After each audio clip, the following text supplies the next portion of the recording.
Hey, what's up? This is Grady Allen from Anxious, and you are listening to The New Scene.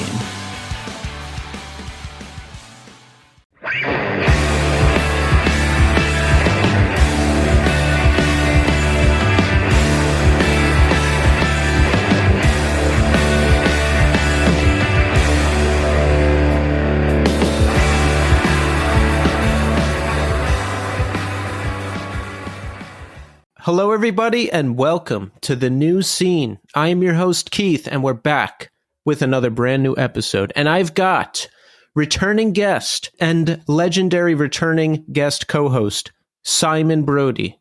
Simon, welcome back to the show. Glad to be here.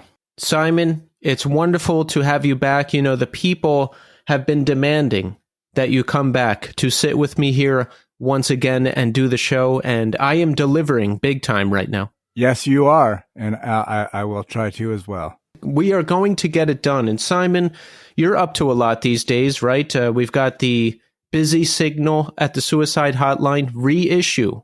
How about that, huh?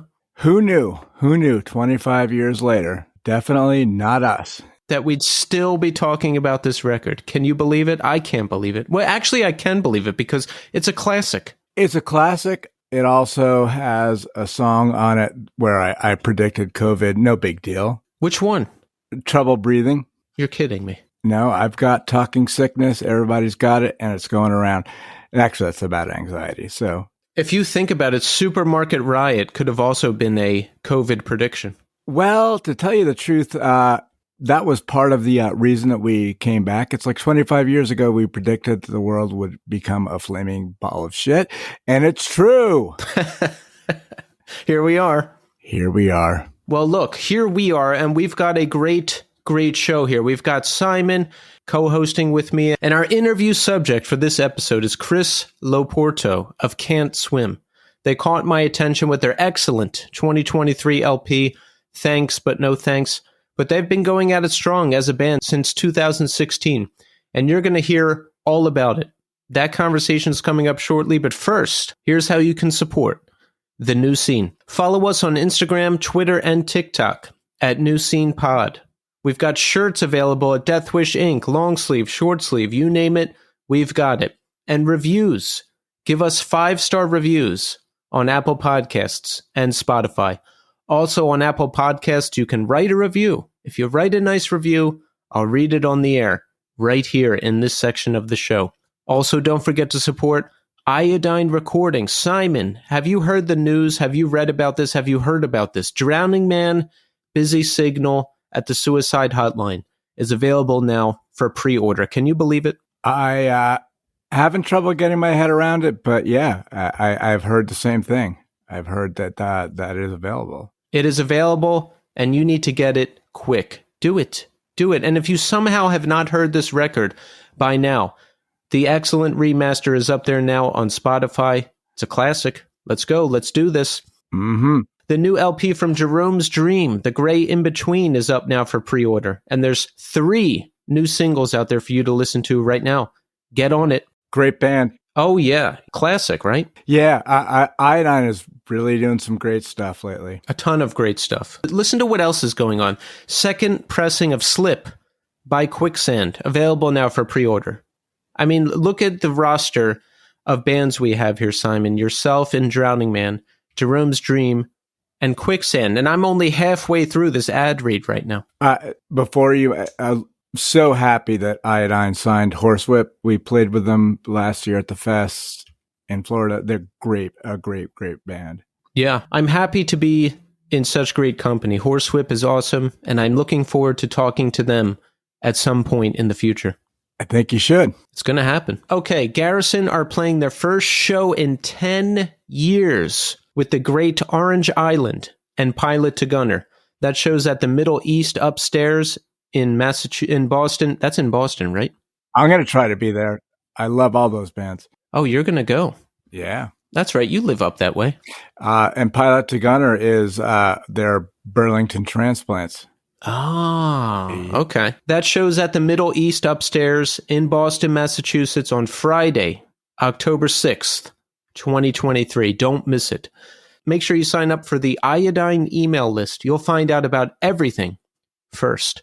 For more information, head to the Iodine Instagram at Iodine Recordings or to the Iodine website at iodinerecordings.com. And last but not least, Simon. Yes. Say hello to our sponsor for this month of shows, Bridge 9 Records. Bridge 9 Records. Simon, what do you think of when you think of Bridge 9 Records? I think of driving down to Boston and the actual Bridge 9. Bridge 9 and Boston are synonymous with each other. Yeah, I mean, they started around the time that Boston really established itself. I mean, a lot of great labels out of Boston, and they're definitely head and shoulders above most of them. Simon, did you know that you can get 15% off any Bridge 9 order with the code NewScenePod? I'm not lying to you. 15% off at checkout if you enter the code NewScenePod. What a bargain. I mean, come on. Come on. Make sure you check out the record store at 282 Rantoul Street in Beverly, Massachusetts. They've got one-of-a-kind vinyl stuff you can get only in the store. And if you can't get to the store, you can place a nice big order online and get 15% off with the code NewScenePod. Do it. I mean, why not? And speaking of records, Bridge 9 is offering an expanded 19-song LP version of United Blood by Agnostic Front. It's a record store day exclusive, so make sure you get out there and find it. It's limited to 3,000 copies on clear vinyl. For more information, head to bridge9.com. That's bridge9.com, or head to the Bridge 9 Instagram at Bridge9. That's Bridge, N-I-N-E. Okay, so listen, check back in with me and Simon in segment 3. We're going to discuss everything that's up with Drowningman. They just had a recent performance at Decibel, Metal and Beer Fest, and there's a lot more going on. We'll cover everything, but right now, we are going to speak to Chris LoPorto of Can't Swim. Enjoy. All right, we are here now with Chris LoPorto. Chris, welcome to the show. Hey, thanks for having me. Yes, Chris, it's wonderful to have you here. You know, we've been trying to get this done for a little while now, but, you know, the band has experienced some hardships. You've experienced some hardships, and we're going to cover all of that. But Chris, first let me ask you, how are you doing today? Today has been stressful, but I am good. Happy to be talking to you. Happy to have a working van. We had some van troubles, as you were mentioning. But yeah, everything's good, man. Excited to chat. Awesome. It's great to have you here, Chris. What happened to the van? You were in the middle of touring. What, did the van just crap out? Yep. We were on a full U.S. tour with Free Throw. In the last couple of days of the tour, the transmission went, and now I am in beautiful Connecticut getting it repaired. And yeah, it's all good, and it should be set to go for the next tour, which starts in California. Oh, wow. So do you have to drive all the way out to California to start the tour? You got it, my friend. A lot of fun. Oh, man. Well, that would be stressful to me, especially considering you just put in a new transmission. But hey, I guess we'll figure out if it works or not. That's right. Yeah, I'll let you know. What happens when the van breaks down in the middle of a tour like that? How do you know who to call or where to go or what to do? It's always a shot in the dark. This time, our trusty friends in U-Haul saved the day, and we put all the gear in another big box truck and made it to the last couple shows. But yeah, every band, I guess, goes about it differently. Like I said, this time U-Haul saved the day. Thank you, U-Haul. Saving bands since something. That's right. So you grew up in New Jersey? Yeah, I was born in Brooklyn, New York, but I grew up in New Jersey, yeah. When did you move out to Jersey? When I was a young kid, and I grew up on the Jersey Shore, so we're talking like Red Bank, Asbury Park, that whole area. So talk about your relationship with music. Is it something you've always been interested in? Is it something you've always been interested in doing? Yeah, I mean, as a young kid, I think I was like 12 or 13, I started playing the drums because my Uncle Mike was in hardcore and punk bands in the 90s, and I always found an interest in it. I never thought of myself as the singer or the songwriter, and 15 years of playing the drums, I started to sing and play guitar, and I started Can't Swim kind of as a goof, kind of as just a hobby, and now it's been going since 2016. So that's been the trajectory. So talk about I'm interested in people's trajectory as far as punk and hardcore and whatever their thing is goes. How did you get into it? How did you discover it? So yeah, like I said, my Uncle Mike was kind of the first person that I really was close to that was into like quote unquote underground music, and he played in bands, and I would listen to his demos or go watch his band, and yeah, definitely ignited the fire of interest when I was a young kid. And then after that, when I started to kind of learn how to play drums, I got involved in the local New Jersey scene and started playing in bands, and it's been uphill ever since, I'd like to think. Were you in bands before Can't Swim? Oh, yeah. Played in a bunch of local bands. I played drums in a band called Trash Talk for a number of years. Always was trying to make a career out of music, and it's always a struggle. It's always a very difficult thing to do, but Can't Swim now has been certainly my job for a long time, certainly been a full-time endeavor.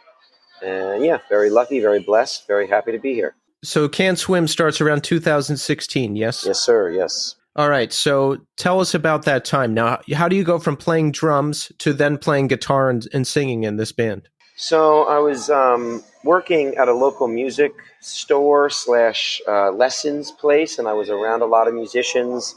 I was teaching drums to kids, but I was also like sneaking into other rooms and learning how to play piano and guitar, and I started to get an interest in notes rather than just rhythms and kick and snare patterns. And I got myself a new MacBook computer that had Logic on it, and I just started to play the game, just started to open up sessions after work and started to write down patterns and record myself singing and playing guitar, and that's how our first EP, Death Deserves a Name, came about. I just recorded and wrote the first 5 songs by myself to try to just, challenge myself to be creative in a different way than I had before. And yeah, that was actually that was the very first release that we ever did. It was the first songs I ever wrote. So that's how it all began. So you recorded that whole first EP by yourself? I tracked everything myself. I recorded all the instruments, but our guitar player now, Danny Rico, he's still in the band. He was behind the boards. He actually recorded it and mixed it and mastered it. But the first EP is all of my hands and voice.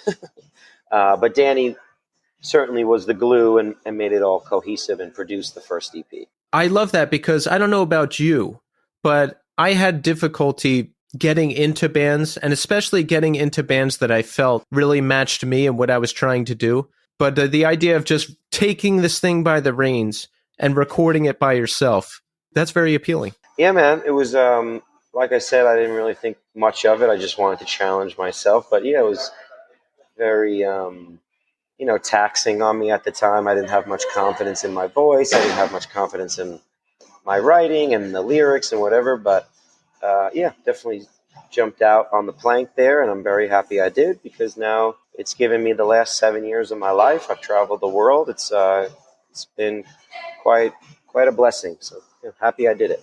So who are some of your influences? What are you into? I'm interested what went into this initial EP. So the initial EP, a long time ago, I was 26-year-old man. I definitely got to give credit to my Uncle Mike. Obviously, not only did he get me to play drums, but he definitely opened my mind to punk bands, Gorilla Biscuits, Minor Threat, Rancid, all that stuff from back then was probably the first thing that ignited really the flame of wanting to be a musician. But, quite an eclectic mix of stuff throughout my life. I loved The Cure. I loved all like the 90s alternative stuff like the Lemonheads. And yeah, I think I grew up in the era of streaming. I was lucky enough to have so much music to my disposal. So yeah, nothing too specific. I don't think I was referencing anything too specific with the Can't Swim stuff.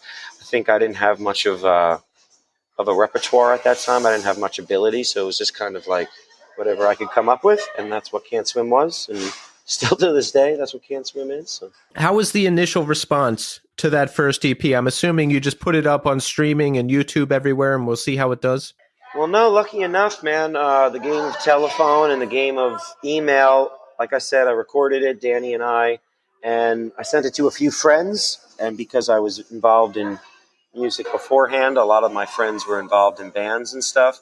And we didn't play a show. I didn't have any of the members in the band. It was just something I was sending around, and Pure Noise Records, who is the record label that we are still with, just basically called me on the phone and said, "Hey, I want to put this record out." And I said, "Who are you talking about? What record are you talking about? We're not even a band." Yeah, like I didn't even own a guitar. I didn't own a van. I didn't even have the set members. And Jake from Pure Noise really believed in the songs and believed in us. And I called some of my best friends at the time and was like, "Hey, you want to do this band with me? We're going to get signed to this record label." And we didn't even play a show. Jake is still one of my best friends. We're still making music together. We're still business partners. And yeah, it was random phone call on a Tuesday afternoon. And I said, "Okay, let's do it. Let's start this band together." And that's how we're still kind of doing it now.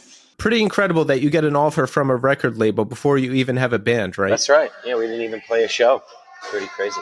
You must have really knocked it out of the park with that first release. I mean, I wouldn't say that, but I definitely took it as a compliment. I definitely took it as, a little bit of initiative to like, hey, I think we might have something here, and I think we should pursue it. And I really owe so much to Jake, to be honest. I don't know if I ever would have went down to the nitty gritty and started playing local shows and kind of growing it. I think Jake really put the gas in the tank, and I'm very, very thankful all these years later that he called me on the phone. Once you get the offer from Pure Noise, was it pretty easy to put everything together? I guess you knew musicians and people that you would want to work with? Yeah. I mean, Danny recorded it, so I called him and I was like, "Hey, man, that record that we did together, I think we're going to get a record deal. You want to be in the band? What instrument do you want to play?" I called up a kid that I admired through high school and through the local scene, Greg, to play bass, and my best friend at the time, Michael Sanchez. I was like, "Hey, man, you want to play guitar?" And then it was just the four of us for a couple of years. And yeah, just kind of hit the ground running. As soon as the EP came out, we got on tour, and to be honest, haven't really stopped since that.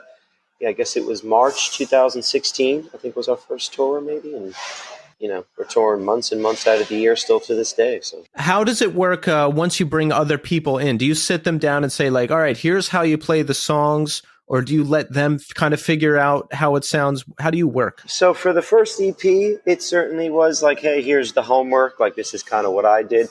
I definitely never was like a control freak. I always told them to embellish and do what they wanted. And then the first record was Fail You Again, and that started the collaboration between the four of us, and that one we all recorded together. So yeah, then it became a full-time project between the four of us. But yeah, I suppose, I mean, it was a very long time ago, I kind of forget, but I think the very beginning of the EP was, hey, it's G, C, kind of teaching it to them. And then for Fail You Again, it was all of us. Once you're writing together on the first record, is it difficult at all now that there's other people involved in your writing together? To be fair, I would use the opposite word. It was, it made it easier for me. I think the songs became better. I think the songs came together faster. I think it was more fun for me. I think I do demo all the songs myself. It's kind of from my brain, but I think I work best in a collaborative way. I think I can only take it so far, and I need the rest of the guys to kind of finish the photo, finish the picture. So, no, I don't think it's difficult. I actually think it makes the process easier. Yeah, that makes sense. Like I'm in a band now where one of my bands now, I just play guitar. So it's up to me to come up with all of the guitar, basically. And that's hard. It is hard, yeah. I suck at bridges. I don't know why. I can't write a bridge to save my life. The bridge is a tricky thing. So once the band gets rolling, we're on Pure Noise. Do you get out there and start touring right away? Right away, yeah. One of the first full-length tours we actually do is called the Pure Noise Tour. And it was all Pure Noise bands. And I think that was April, May of 2016. And oh, yeah, very exciting. I've been on tour, like I said, in other bands, but it was very exciting to kind of be out there with my own music and my best friends. And, it was very coming of age. It felt very exciting at the time. Was it scary at all? I mean, this is your first band. You're fronting, you're singing, you're out there performing. Was that nerve-wracking at all? It certainly was. The internet is very unforgiving. A lot of comments, a lot of nasty things people said in the beginning, still to this day.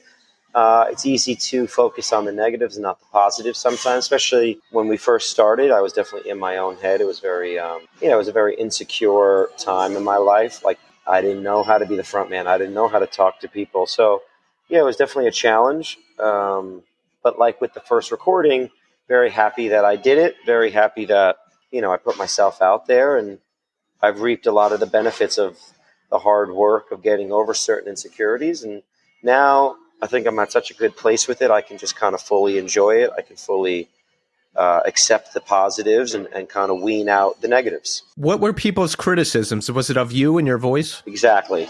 That seems, the internet's going to internet, right? Yeah. You said it best, brother. You're telling me that you still get negative comments online? Of course. Oh, yeah, all the time, man. Like what? Comments about my voice, comments about the songs in general. I mean, the list goes on and on. The artwork, the song titles, the lyrics, the live show. Oh, yeah, man. It's. I think it's the internet will internet. I think it's a part of the game. I also, in a positive way, think that if nobody was saying anything, you're probably not doing it right. Exactly. That, what? I told myself that exact thing yesterday. I posted an episode of this show, and a bunch of people kept focusing on this one thing, and I was getting upset. And then I was like, wait, they care. Yeah. What if they were saying nothing? Right. At least they're focusing on something that you've created. It's, to me now, it's an honor to just come up on somebody's radar at all. So there you go. All right. So we're playing, we're out there touring, we're building this thing, right? Yep. We've got the debut record out, the LP. Things must be picking up more, right? Yeah. I mean, it all starts to happen. We start getting our first European tour. We start getting more, listeners on social media and all the things. And yeah, like I said, it hit the ground running, and it really hasn't stopped yet. Obviously, years after that, COVID happened and everybody kind of slowed down. But for 2016, 17, 18, and 19, it was tour, and records. Yeah. When did you do your first European tour? I think it was actually also in 2016. We went over with Boston Manor, also a Pure Noise band, and we only had 5 songs out. We only had Death Deserves a Name out, the EP. And I remember we were in the airport in JFK laughing to ourselves, like, this is insane. We're going to play shows in different country, and we got 15 minutes of music. No, I think it's less, like about 12 minutes of music out. It was fast, man. It was a lot of, I felt like we had a lot of catching up to do because we were just kind of thrown into the machine right away. You know what? You give me hope because one of the bands I'm starting now, we want to get to like 20 minutes of material before we play a show. You had much less than that, and you're touring Europe. That's right. We had 5 songs out in the world, and yeah, we were playing shows in Belgium and Germany. Yeah, big time, man. Is your mind? Yeah, I mean, everybody's mind must have been blown. Like I said, me and Greg, our bass player, we were looking at each other in the airport like, we're really going over there to do this? Like, we're really doing this? Yeah. Yeah. You wanted to make a career out of music, right? Oh, yeah, man. That's been the goal since I was a kid, for sure. So it's got to feel extra good that you took the initiative to make this music, to get it recorded, and now all of this stuff is just happening, just like that. Yeah. I mean, I feel like I've earned my stripes a little bit. I played in bands my whole life, and I don't think I was completely thrown into the idea of doing a band or touring, but I certainly didn't think I would be in the front. I certainly wouldn't think it would be my songs that would get me there, but Can't Swim, kind of just started out of nowhere, and that's how it happened. How did you do during COVID? Did you have to cancel a tour or get off the road or anything like that? We didn't have to cancel a tour while we were on it, but yeah, we had to cancel a few tours that we had lined up for, I guess, what would that have been, like April, May? We were supposed to go out with Bayside, Census Fail, and Hawthorne Heights. I think it was in May, and that whole tour got canceled. And then, kind of just laid low, and we were kind of recording remotely. We put out 2 EPs during that time just to kind of keep ourselves busy. And then the first tour back was with Silverstein, I think, which was, I guess, about a year and a half ago, 2 years ago. Yeah. Did that Bayside tour ever get rescheduled? I believe it did, but we were on another tour, and I don't remember the exact the new lineup they had, but I do believe they did do the shows eventually. Yeah. Bummer, right? Yeah, it was.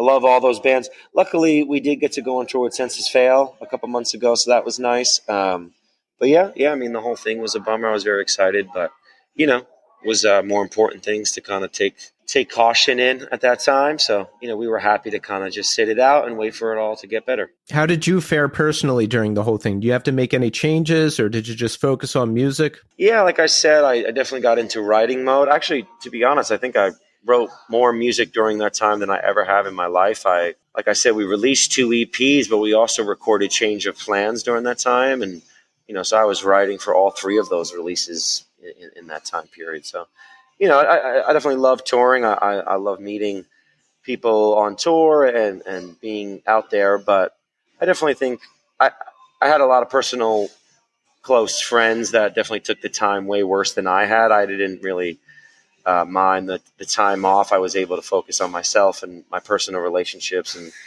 write a lot of music. So yeah, a trying time for a lot of people, but I definitely did okay. Yeah, it's interesting how everybody handles it differently. For me, things didn't really change because I work from home anyway. So, there's that. And then in terms of musicians, I don't know. I know people who didn't pick up a guitar the whole time. You just continued writing. Yeah. I mean, I can definitely understand why people were very, unmotivated or just kind of in a tricky place. But yeah, it wasn't too bad on me. So the band just put out an excellent record last month, this year. That's right. Thanks, but no thanks. Yes, sir. Thank you very much. Yes. Now, Chris, my favorite thing happened when I heard this record. Here's what happened. I listened to it and I got very fixated on the song Me versus All Y'all. And I listened to it like 10 times in a row. Wow. That's what happens. I get fixated on one song and then I won't listen to the rest of the record. Yeah. But then I did listen to the rest of the record and I really love it. Thanks, man. Thank you very much. You know that hit you get like when you discover a new band and it just really grabs you? Oh, yeah, man. Yeah, it's the best feeling in the world for sure. So I'm glad that happened. It's the best. So let's talk about this record. Yeah, man. When did you start recording it? No, let's go back further. When did you start writing it? So I'm always demoing. Like I was even demoing earlier today. I'm a very laptop kind of nerd, and I always try to at least spend a little bit of time every week or so, even when I'm on tour, just to kind of keep the juices flowing. So some of those songs are actually a couple of years. What is it called? I don't even remember. Oh, Even My Anger Has Issues was a demo I had years ago, and then Me vs. Me was like Nowhere, Ohio. It's all been a collaboration of the last couple of years of writing. But I would say right after Change of Plans, right after COVID kind of calmed down, I started writing the ideas for Thanks But No Thanks, and we recorded it in the summer. We recorded it ourselves, kind of like a return to form. Danny recorded everything again. We did it in his studio in Brooklyn, and that was in July. I think we recorded it all in July. Yeah, and he basically mixed it, and by the time mid-August, I think, late August turned around, it was completely done. Wow, so you recorded it yourselves? That's right. Yes, sir. Danny must be a master at his craft because, when I hear recorded it ourselves, I'm like, okay, this is either going to be really bad or really good. Yeah. But to everybody listening, I can assure you, very good. Thanks, man. Oh, yeah, Danny is a very talented man. I am very lucky to have met him. And like I said, that was the first records kind of way. We did Death Deserves a Name that way. We did Fail You Again that way. I mean, basically did This Too Won't Pass that way as well. So, yeah, we wanted to kind of just go back to our roots and kind of just record something, make a record that we felt like was completely our own. And we all loved how Thanks But No Thanks came out. So I'm glad we went down that road again. How's the response been so far? People digging it? Yeah, man. It's been awesome. Free Throw and Can't Swim just did a full U.S. tour. I got back from it a week ago, and we were playing 4 or 5 songs off the new record. And, yeah, the response was great. People knew the words. People really were receptive to the new stuff. So couldn't ask for more. How was that tour overall? Dude, it was amazing. A ton of the shows got sold out. We've been friends with Free Throw for years and years, so it was very, very awesome to kind of do a full U.S. tour with them. And yeah, like even what I just said, I couldn't ask for more. We were we were actually very blown away. We were very positive and excited about how the tour would do, but I think Free Throw and Can't Swim didn't think it would do as well as it did. So both parties were very, very happy with the turnouts. How are shows these days? It seems like there's just a more positive vibe overall in terms of the people there. There's, when I was coming up, there was I was going to a lot of hardcore shows, but there was a lot more gang activity, a lot more segregation in terms of, I don't know, we don't listen to the same thing, so we don't talk to these people, and a lot more fighting, a lot more nonsense. But when I go to shows now, I don't know if it's just because I'm older or what, but it seems like everybody gets along. Everybody's there to just see the music and vibe. Everything's good. What are your impressions? Yeah, I think I'm in the same boat. I think obviously sometimes maybe it's genre specific. Can't Swim's not a very violent or aggressive band. I'm sure that stuff still somewhat exists, but I do think maybe due to the drop of popularity of rock and roll music, I think people are just excited to have any type of, rock adjacent stuff going on. And I think maybe genre walls are kind of getting broken down more and more because, I think if you were too specific in your interests, you would have nothing to go to. You would have no shows to go to. So I think younger kids now are just excited to be a part of the scene, a part of the community. But yeah, no, I agree, man. I think Can't Swim has been shown so much love from a lot of different kinds of bands. Like, we've been on tour with heavy metal, deathcore, I Prevail kind of bands. And then, we've done light, quiet, poppy stuff as well. So I think, like I said, I think the genre walls are being knocked down. I think people are just excited to have live music back and be a part of something to go do on a Friday night, Exactly. I would like to see more mixed bills in the future. I want to go to a Can't Swim Knocked Loose show one day. Totally. Yeah. I mean, I see the t-shirts that the kids are coming to the shows with, they're all genre, varies very deeply. So I think something like that is certainly in the works, certainly possibilities. What kind of stuff do you write about? I mean, looking at your song titles, we could imagine many things. So the lyrics have always been completely from myself. Like I said, the music is collaborative, but I've always been the narrator. I've always written the narratives of how the songs go and what they're about. I don't know, all very personal stuff, relationships I've had with my friends, my family, my thoughts about the world politically, my thoughts about, I don't know, depression and how the life of Chris has kind of come to be in the last 30-something years. I don't know. I think there hasn't been an overall theme. It's not like Rage Against the Machine. It's not all political. It's not all this, not all that. But I think they're all just kind of what I've been going throughout my life. And I make them into songs when I feel like they would be relatable in some regard. And I don't like to overthink it too much. I let it try to just come naturally, and whatever the melodies and the music kind of make me feel, I try to just write it catered to that. Do you get nervous writing about political stuff at all, or is it just written in a way that it's not like, hey, this is exactly what it's about? I guess it depends on how closely you read, but no, I don't think I'm not worrisome about it. I think that's one of the most powerful things you can do with art and do with music is kind of maybe make somebody kind of turn their head a little bit and maybe open their eyes to a different perspective. It's a challenge. It's hard to kind of articulate some of those things, but no, I'm not worried about it. I'm curious because someone listened to one of my older podcasts, and this was during the last presidential election, and he called us commies. Oh wow, jeez! But I actually took that as a compliment. Okay, hell yeah! I just thought that was funny. He was like, "Yeah, I liked it, except the commie ending." Oh, I see. I was like, "All right, I guess we're doing something right." Hey man, at least somebody's commenting something, right?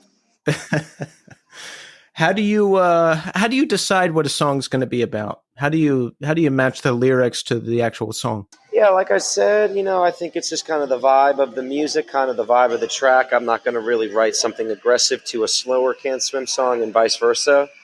Topics in my mind come up that I do want to write about, and sometimes I have a couple of options on a record to kind of pick whatever musical song I think fits it the best, but Yeah, man, it's kind of different every time. I don't really have much of a formula. Just kind of take it as it comes. Talk about the dynamics in the band. Is there a roadblock we hit often that we have to work through, or how does it all work out? Artistically and creatively, no. I think we all get along very, very well. We're all trying to accomplish the same goals.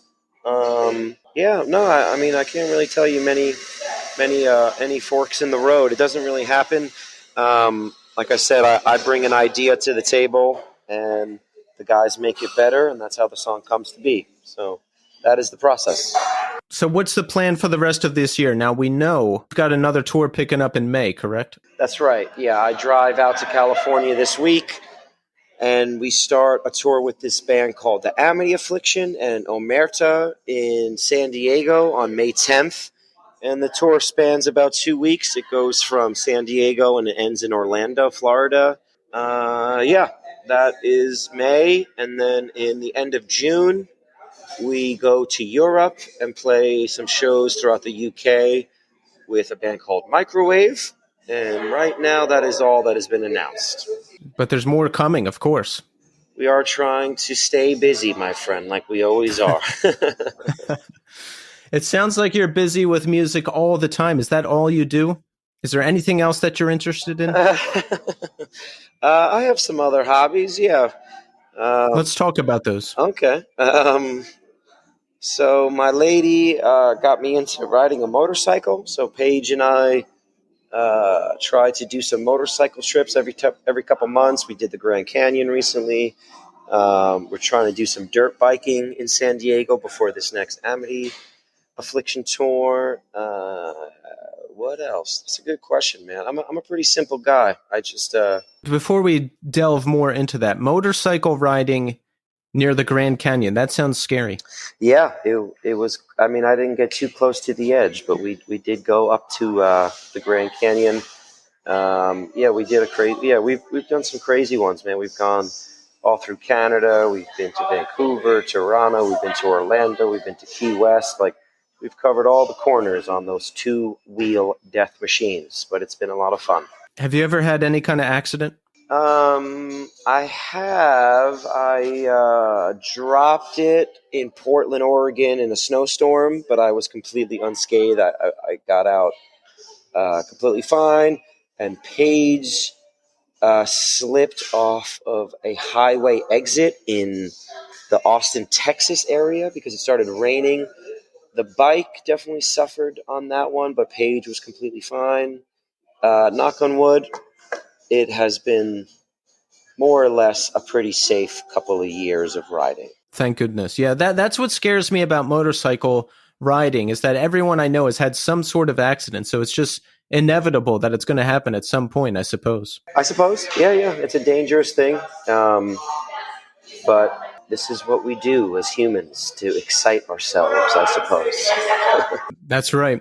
And now if you have a tour coming up, will you purposefully not ride the motorcycle or will you just go ahead and do what you're going to do? I like to always give myself the advice that, negative and bad things can happen, but they won't. And I have many plans to ride a motorcycle before this next tour, and it's going to be all good.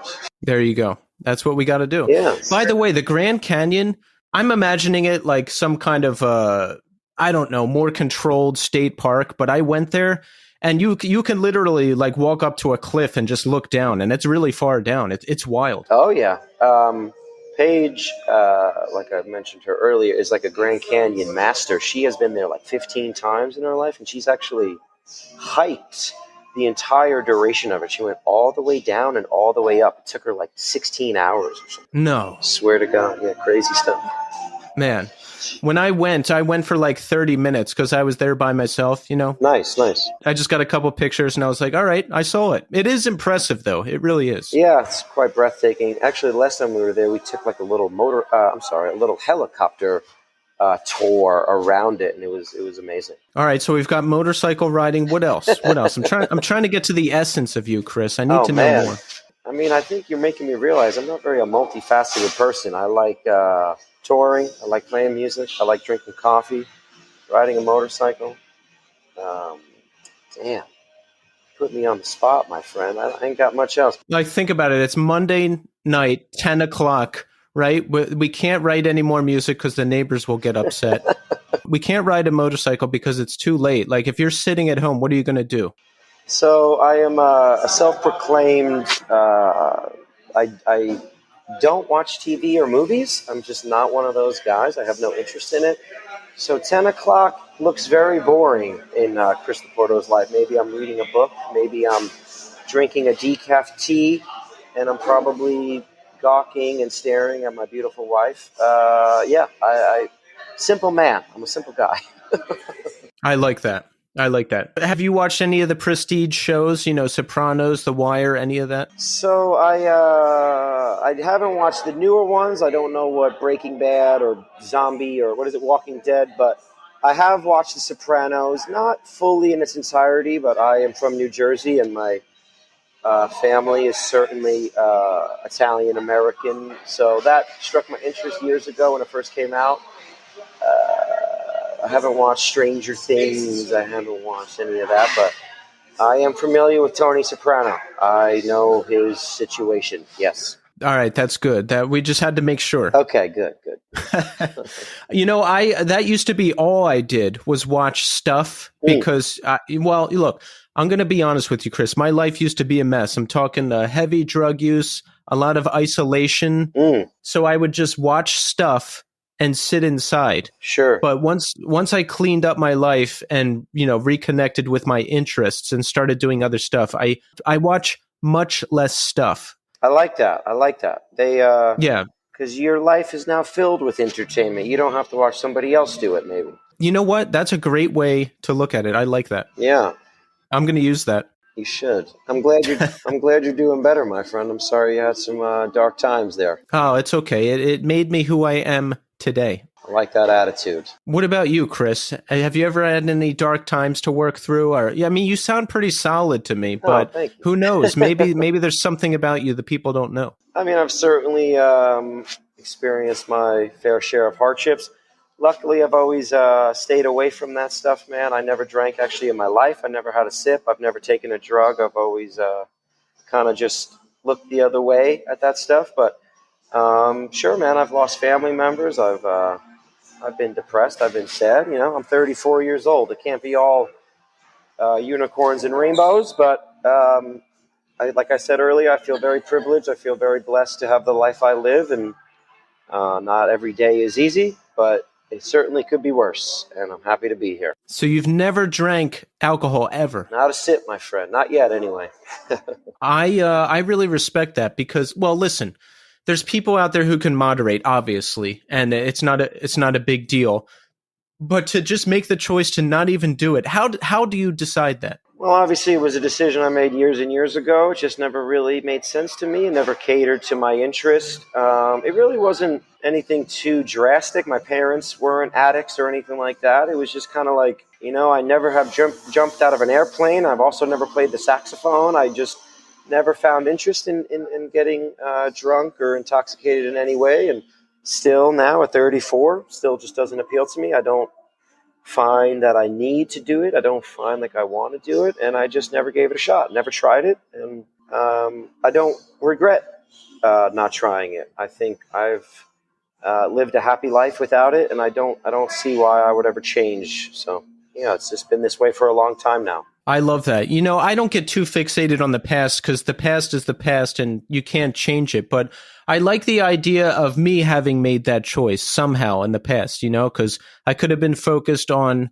I don't know, music, whatever I'm doing now. But listen, I didn't have the tools to deal with it at the time. But I love that you have made this decision and are sticking with it. And let me tell you, Chris, straight up, you're not missing anything. It's a waste of time. Hey, man. Yeah, I've been told that before, and I like how you put that, man. Just because you were not at that part of your journey at that young of an age doesn't mean anything. I'm glad that you have a better relationship with it now. Thank you.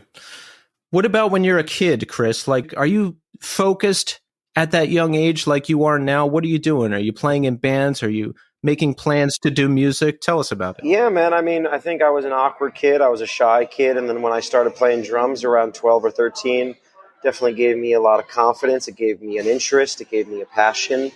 I was very focused on playing the drums. Yeah, I would practice every day. I would take lessons. I would buy VHS tapes from the local music store to learn stuff, and be watching YouTube. Yeah, I bought books. It was something that gave me a lot of happiness. I love to watch the progression, and I enjoyed every minute of it. And it's funny enough, now I don't play drums at all, but I definitely think it gave me a lot of life values that I still stick with today, like working hard and being consistent and enjoying what you do. You know, I think a lot of people work hard, and a lot of people put a lot of time into careers that maybe they don't particularly enjoy. And I've took an oath to myself, even at a young age, to work hard and be efficient, but to do it on a subject that I find a lot of interest in. And music has always been that for me. And obviously, sometimes it's not easy. Sometimes you think you suck. Sometimes you think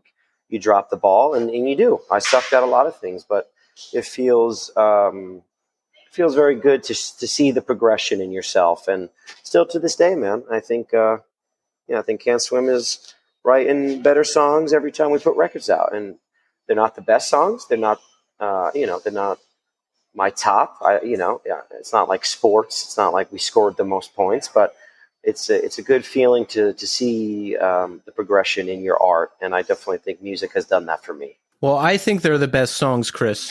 So there you go. Thank you. This latest record, I'm telling you, everybody, you got to listen to this. Well, you will have heard the music embedded in the show, but I'm telling you, thanks but no thanks. Everyone's got to listen to it. I hope so. I'm going to be checking those Spotify play counts to make sure they did. Yes, I like that. No, but what you're saying is good advice, I think, for anybody looking to get involved in anything, especially creative endeavors. You just have to try a bunch of different things, because I was in bands when I was younger. I've tried DJing, I've tried stand-up comedy, I've tried acting, and I landed on, doing this podcast, one, and two, I'm in bands again, which is great because I thought that part of my life was over. But you just have to try a bunch of different things and see what you enjoy, and I guess what people react to, like, that shouldn't be the only reason you're doing something at all. But, the intersection of what people seem to be reacting to and what you enjoy the most, and just trying different things to see what hits. Totally. I 100% agree. Is there other stuff you tried besides music? Have you ever done stand-up comedy, Chris? I haven't. Don't do it. It's horrible. Yeah, I have a buddy, one of my best friends back home, a very, very talented comedian, a hardworking kid, and a funny dude. He enjoys it, but yeah, he has told me the trials and tribulations, the pros and the cons. Very difficult thing to get into. Similar to music, similar to any type of art form, But yeah, no, I don't think stand-up comedy is in my near future. But who knows, man? Who knows? Anything could happen. Anything could happen. We know that you have Can't Swim going on right now. We know that Can't Swim is doing very well. Have you ever thought of doing anything else musically, like maybe a Chris LoPorto solo album, or maybe a free jazz side project or something? I am a big jazz fan. I listen to jazz all day long, but not necessarily. I wouldn't completely throw it out the window. I've always said, I've had some experience with helping other people, like producing or singing on somebody else's songs, or being collaborative with somebody other than the members of Can't Swim. Can't Swim, as you said earlier, is very, very busy. We have a lot of stuff going on, which is amazing. This is great. But who knows? Maybe the tables will turn and I'll be producing records. I'll be writing for other people. I don't know. Like, I got thrown for a loop with Can't Swim. I never thought I'd be the singer. So I have no idea where the next 5 years is going to take me. Obviously, I would hope that it stays in the music universe, but who knows, man? I could be selling couches in 6 months. I do not know. Just happy to be waking up, happy to be in a good place. I'm an easy to please kind of guy. I like that. Yeah, you just got to live in the moment. The band is doing great. We've got an excellent new record out. There's no shortage of tour offers and places to go to tour, correct? Oh, man, 100%. We're go. So there you go. And I would imagine, to a high degree, you have your choice of what you want to do, right? You probably don't have to go knocking down doors to get on tours, correct? Certainly not. We are very honored to be working with some talented booking agents and some dear friends of mine now that give our band a lot of opportunity that we certainly couldn't do ourselves. So it's I'm very, very thankful. Do you like Dexter Gordon? Dexter Gordon. Is that the guy from the show? No. I don't know who that is. That's the jazz artist. Oh, no, I'm not familiar. Check him out. I think, I don't know if I'm misremembering this. I think he was in a movie and won an Oscar back in the day. Okay, I like that. He's really good. I heard him recommended from Iggy Pop, actually. Oh, cool. Nice. Are you a jazz kind of guy? I like it, but I don't have jazz records. I don't put it on. You know, when I used to have a car, I used to live outside of Philadelphia, right? And in Philadelphia. So I had a car. I didn't want to listen to top 40 rock radio, but there was this small station that would play jazz and good jazz, all the classics. That's awesome. So I listened to that, and that's how I kind of got into it. That's awesome, man. Yeah. Something later in my life, last couple of years, but something I've just been trying to make time for. But yeah, jazz is boring for old people like myself. So. All right, we're going to play a game, and you tell me if I'm right or wrong. Okay. Now, based on this conversation with you, yes, Chris, I'm guessing that you don't listen to a lot of music that sounds like your band on your own time. Am I right or am I wrong? I would say you're absolutely right. I knew it. I knew it. What kind of stuff? All right, what kind of stuff are you listening to? Like, if I looked through your 2023 Spotify playlist right now, what would I see? I'm a big hip hop rap guy. I think my most played was Drake this year. Insanely enough, like I said, I'm a jazz kind of guy. I really like that guy Cannonball Adderley. He's like an old dude from the 50s, 60s. I'm always putting him on, especially when I'm driving. Kind of just calms me down. Newer stuff, I definitely am a sucker for this Boy Genius, this kind of super group with what's that woman's name? Lucy and Phoebe Bridgers. I've been listening to those songs constantly. Man, put me on the spot. I don't know what that Spotify rap would be like, but no, I don't believe there would be many related Can't Swim artists on there, potentially.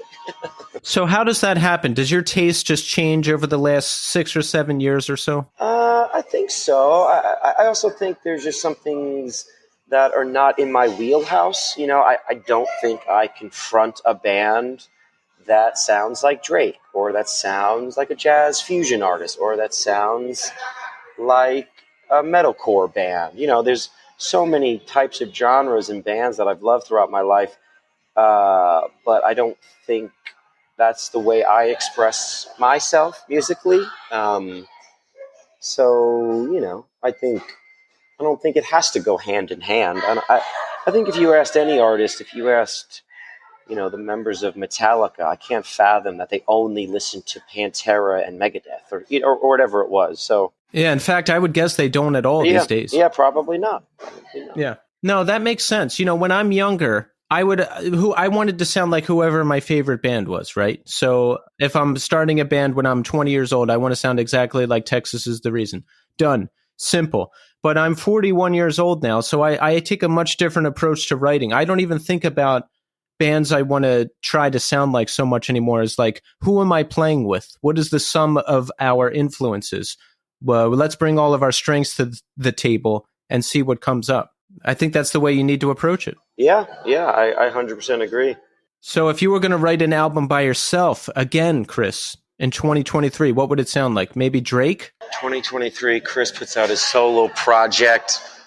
Man. No, I think it would be less offensive, less attention-grabbing. It would probably be pretty slow, jazz-influenced, and maybe like I'm not singing. I'm like kind of just doing some simple drums over some pianos and maybe some strings.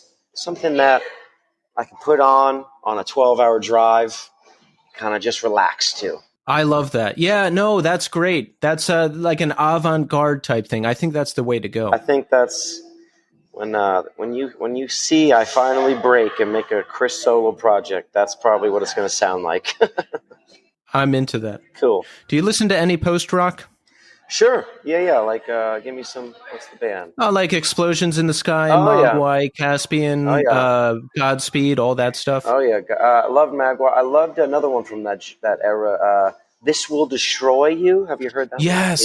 Yeah. They're incredible. Very. They're incredible. You know, I love that stuff because it's like the modern jazz, I think. I agree. Or what you can even throw Sugaros, or however you say that. Something I used to love those records. Love those records. Yeah. Yeah, that's good stuff. Big time. All right, so let's recap. Now, Chris is in Can't Swim. In case you haven't heard the news, he is in the band. He fronts the band, and we've got a great new record out.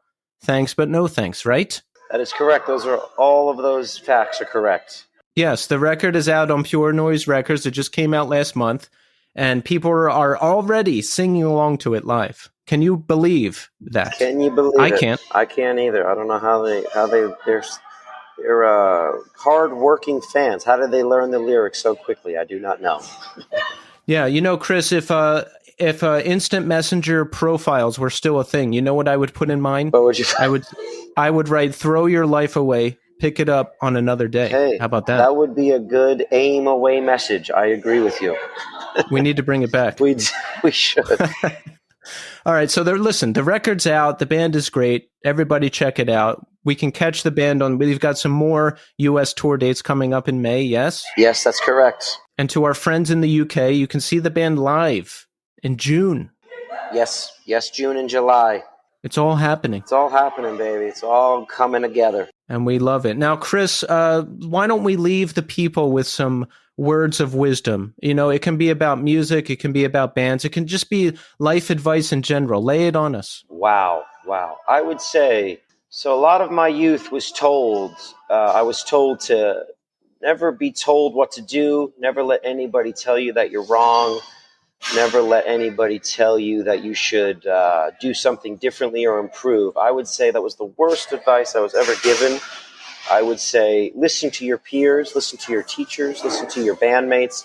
Whatever you do, you are not the best, whatever. You are a mere student for your entire life. You can always get better. You can always increase. You can always work harder. And I would say don't have too much pride. You know, enjoy the process and focus on the positives. And don't be a stubborn jerk. That's great advice, Chris. You know, yes, because now the advice, don't listen to anybody, just listen to yourself.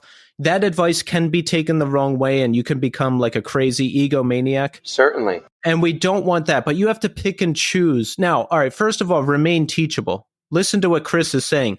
Listen to your peers. You can learn a lot from people. You can learn a lot from working together with people. You know, I've gotten much better at my craft learning from people better than me. That's just the way it goes. That's number one.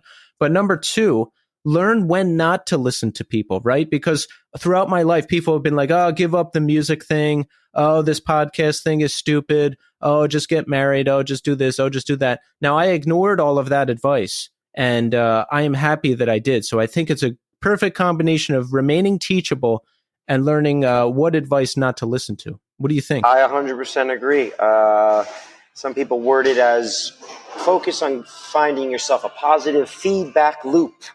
Yes. A couple of choice characters in your life that you can trust and throw ideas back and forth and learn from each other. You can't beat the game every time as a solo mission. You sometimes need the help, and sometimes people will give you advice just to hurt you. Some people will give you advice because they love you and want you to improve. And like you said, you need to learn which one is doing which way. And I think you're doing a great job. There you go. Now, if you get to the level of like Prince, then you can do whatever you want all the time. That's and not listen to anybody. That is true. We are not there yet. I am certainly no Prince. Rest in peace, though. Poor guy. Yeah, rest in peace. Absolutely. Well, Chris, this has been a real pleasure. I love the band. I love the new record. I wish you and the band continued success. And I just want to say thank you for taking the time to come on the show. Likewise. Thanks for chatting, my friend.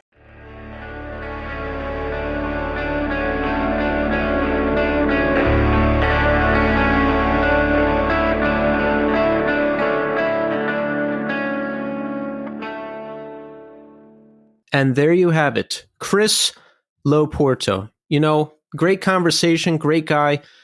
Like I was telling Chris, This is my favorite thing when I just randomly discover a new band and really get hooked on their record. And that's certainly happened with me, and thanks, but no thanks. I mean, a great story. Great story. He self-records the first EP and just instantly gets signed to Pure Noise, and it's off to the races. They've been going strong ever since, and I can't wait to hear more. So thank you so much, Chris. All right, Simon. Yes. Now it's time to talk about our favorite subject, ourselves. How are we doing? And Simon, I want to start with you because you've got a lot going on. Now, first of all, Drowningman just played Decibel, Metal, and Beer Fest, yes? That is correct. In the wonderful city of my birth, Philadelphia, yes? Oh, yeah. Let's talk about that. Let's set the stage for us. Give us the scoop. How was it? It was great. I'm glad that we got there a day early. It's been a minute since we've played a show that big. So kind of getting a look at what we're in for. Gotta say that we picked a pretty economical option for a hotel. And in return, there was an armed security guard. It had an AR-15 and a Kevlar vest in the lobby, hiding behind a potted plant. Where was the hotel? Do you know what part of town? It was in West Philadelphia, which I hear is not a great place. I mean, they did send Will Smith to Beverly Hills. Apparently, it's unsafe. Yeah, in Philly, there's rough parts of Philly in every part of Philly, west, north, south, and east. But you know what? Any city that's dangerous like that, awesome food. Oh, yeah. Did you go to Pat's or Gino's or anything? No, we on Saturday morning, we went to Matt Roy does not believe in gas station coffee or Dunkin' Donuts. We went to a cool Colombian place. These just little hole in the wall kind of places. That's the best thing about a city like that. So how was the actual show? The actual show itself was great. Played really well. It was great to see Ben from Dillinger Escape Plan, see him playing in Suicidal Tendencies. I mean, a band that I listened to in high school, and he's playing with it. It was pretty nuts. I hadn't seen him in a while. Was great to have him there. It means a lot when people that were kind of there with you back when the band was a thing, saying, it still holds up. And it was great to see Ben. I love that. Yeah. Do you ever experience it where like you run into someone and they try to big time you? They're like, oh, they kind of pretend they don't know you, or they act too cool. I hate that shit. Albert tried to do that to me. Albert, who is that? Albert from Decibel. Oh, really? It really hurt my feelings. Why would he do that? No, I love Albert. I things like it's like in the heat of battle, like I don't really remember what I was saying between songs. I had this feeling that I was concerned that maybe you would be there, and I know how good you are at heckling, so I had a notebook and you weren't there. So at one point I cursed Albert out from the stage. I don't remember why. How did he feel about that? He took it in good spirits. The week before the show, there was a little bit of antagonism going on. And I at first I was offended, but then I was like, "Oh, thank you for helping me get into character." It wouldn't be a Drowningman show without a little bit of that. I mean, come on. I do have to say, if there's anything I can report about this show, I feel like we made musical history. The first band ever with a singer to chug kefir during a song. Wait, what is that? A yogurt drink, probiotics. Oh my God. Right before I went back east, I was having some tooth pain, and they put me on a round of antibiotics. So, gut health, probiotics, you got to watch out for that shit.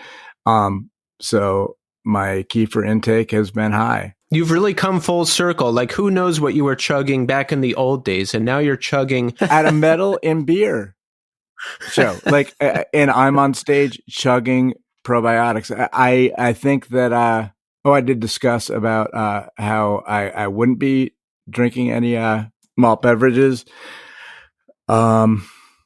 Is that weird that, you know, because all the bands get like a beer named after them, and I'm glad Drowning Man went with It Will End in Hops, because that name is just great. Everyone, if you don't know, that's a reference to a Drowning Man song. Come on, get with it.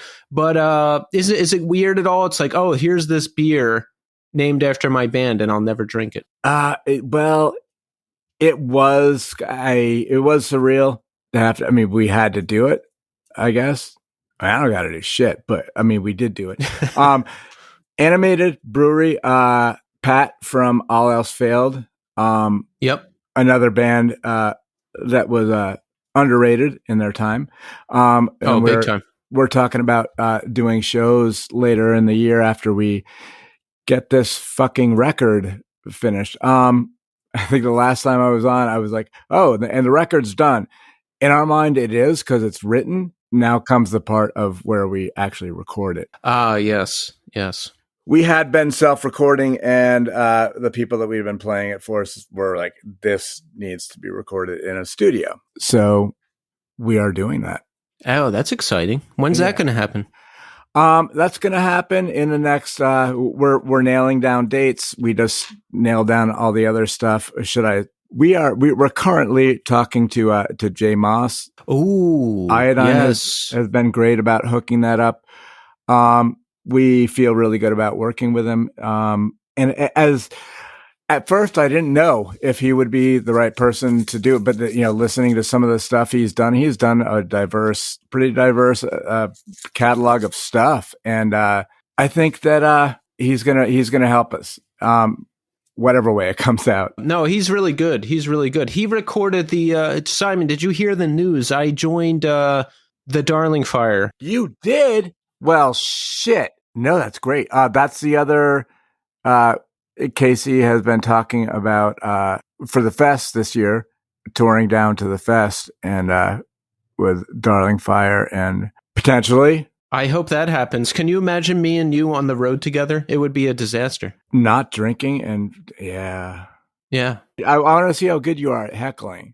No, see, I don't heckle anymore. That's the thing. God damn it. I just stand like I'm. I've been clean and sober for a number of years now, so I'm like the complete opposite of what I was. I stand in the back, like far away from everybody, and I just stand there. It's no more heckling. I bet I could get you there. You know what? If anybody could, it would be you. Yeah. Well, it's all fun and games. I mean, yeah, heckling is pretty lowbrow, but I mean, if it's good. What if I just heckle you and you heckle me? That I'd be okay with that. Like kind of a night-to-night competition. That's usually how it goes. I mean, I'm ready, but let's get the scoreboard going. Yeah, I'd be okay with that. Oh, that's actually a really good idea. Now that, yes. But no, I bring up Darling Fire not just to talk about myself, but Jay also recorded that record, and he's really good. So you're going to be in good hands. Yep, that was a large part of the reason for Casey recommending Jay, and hey, Jay wants to do it. It's going to be fun. Yeah, and I think that the guys in the band, as much as they were looking forward to recording it ourselves and us being able to take that time, apparently we did some extensive demos, is what it turned out. So, yeah. Well, you've got Judgment Pig out too, your new band, yes? I'll say it right now. Things are on hold right now with Judgment Pig because Devin Malinowski, my video game mortal enemy, will not face me in 1v1 and Pokemon Go, and I'm pretty upset about it. Why won't he? He's a coward.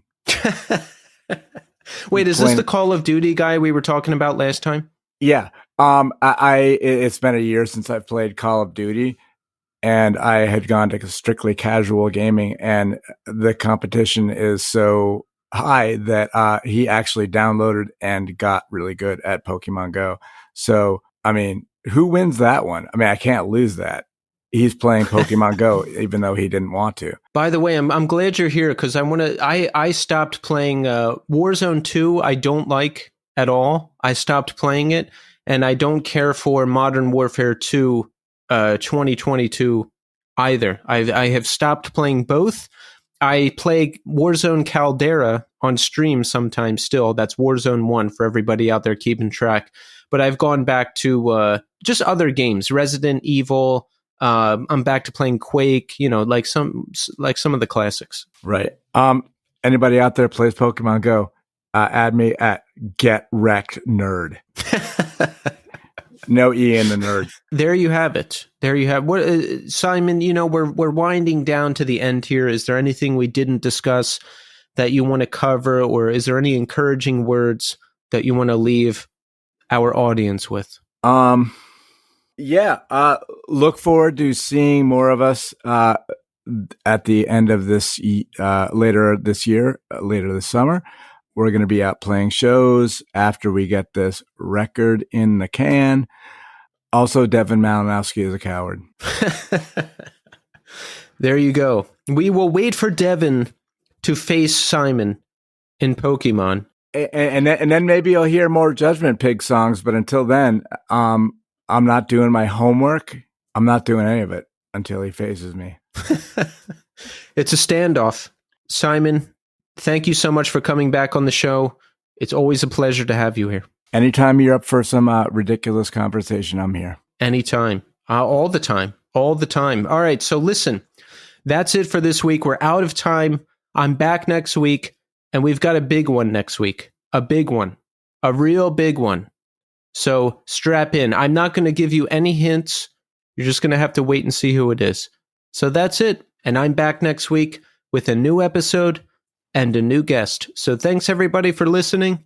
And until next time.